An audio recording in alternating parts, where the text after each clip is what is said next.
These are 5 reasons that people tend to take Social Security at 62, even when the experts tell them not to.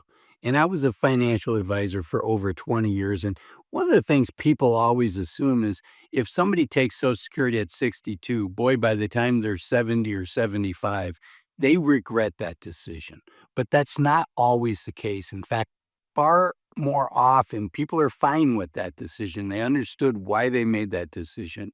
And so why do they do this? Well, the first one is it allows them maybe to retire sooner. If somebody's doing the numbers and saying, if I wait to 67, if I wait till my full retirement age to start taking Social Security, I have to wait another 5 years until I can afford to retire. Where if I start taking Social Security at 62, I might be able to retire now. And think about that. Those are 5 great years. Those are 5 years where somebody's going to be the youngest that they're ever going to be. They're probably going to be as healthy as they're ever going to be. They have lots of energy. This is the youth of their senior years. And at 60 years old, most of us, unfortunately, are going to have 1,000 weeks or less of healthy active time.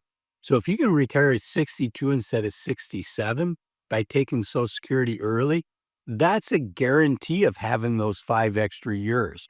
Now, financially, will you end up not being optimized? You might. If you live to 85, you'll probably have been better off if you had waited. But from a life standpoint, think of all the adventures that somebody can have retiring 5 years early.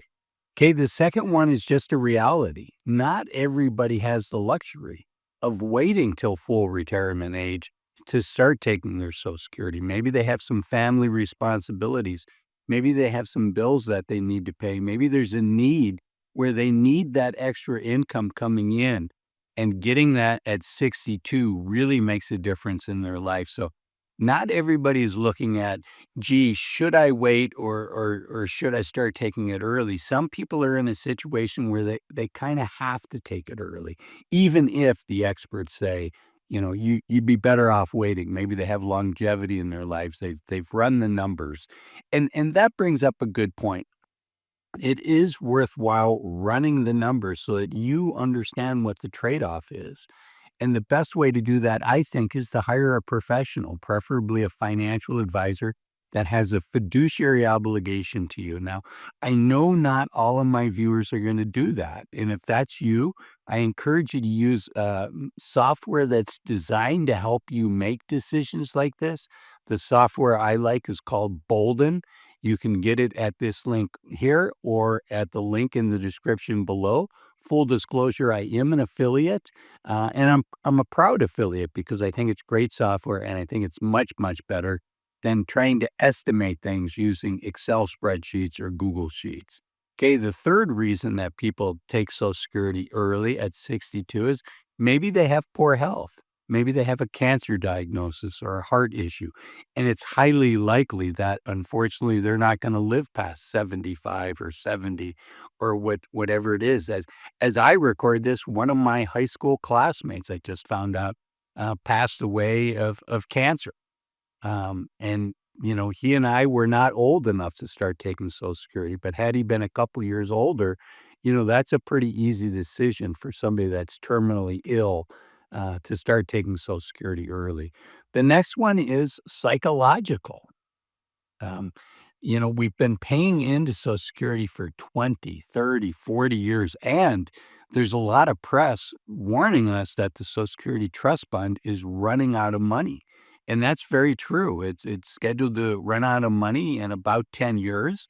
And after that, if nothing changes, the current taxes being brought in are sufficient to fund 70 to 80% of our benefits. And so there's a lot of scary news out there regarding Social Security, and some people might just feel like they might be better protected if they're already taking their Social Security benefits. None of us know because the politicians have to decide on this. And 10 years is not a lot of time when it comes to a political situation and something as big as Social Security. So hopefully we start tackling that problem soon. I don't have much hope for the country tackling that problem soon. Unfortunately, we tend to put things off politically. but we do need a resolution to this, and there's a lot of people that will say, "You know what, Azul, I don't care what the numbers say. I've put a lot of money into Social Security, and I wanna start taking money out now. It may offer me more protection, it may not, but I wanna get every dime that I can and start taking it early." Again, I do think that the gold standard is to work with somebody to help run the numbers. It's not enough to just say, "What's my break-even age?" You also have to look at how are you investing, your money and that extra money that came in early? What would be likely returns? There's no guarantees on this, but that calculation, there's plenty of free online calculators to do it, but I think you're better off working with somebody that has helped hundreds of people make this decision in the past, and they've seen their lives play out, and they can share some of that wisdom with you. Okay, the next one is one of the nice things about Social Security is if you wait, in some ways, and I'm gonna put this in air quotes, it can act as longevity insurance because as we get older, there is no age limit on Social Security. It's not like we only get it for 20 or 30 years. We get it for the rest of our lives. And every year that we wait after our full retirement age, which for many of my viewers, our full retirement age is going to be 67. For every year that we wait for the first 3 years, we get 8% more in our Social Security payment for the rest of our lives. So that can make a big difference. If you take Social Security at 62, and your full retirement age was 67, you're gonna get 70% of that full retirement age 67 benefit.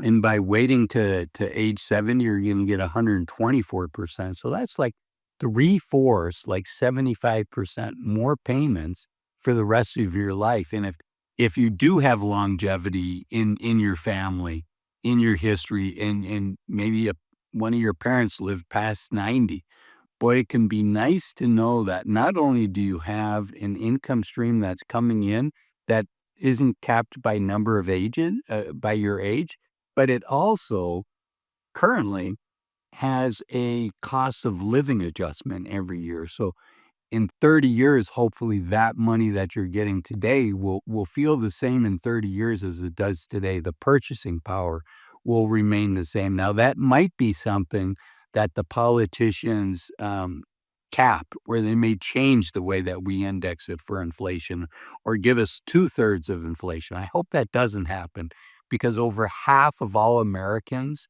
rely on Social Security in their senior years to pay over half of their living expenses. So it's an enormously important program, and keeping it indexed for inflation is super important. But if you have longevity in your genes, that's a reason to wait. But some people, this is the fifth reason why they don't wait and they take it early, is they don't have longevity. They don't worry about that.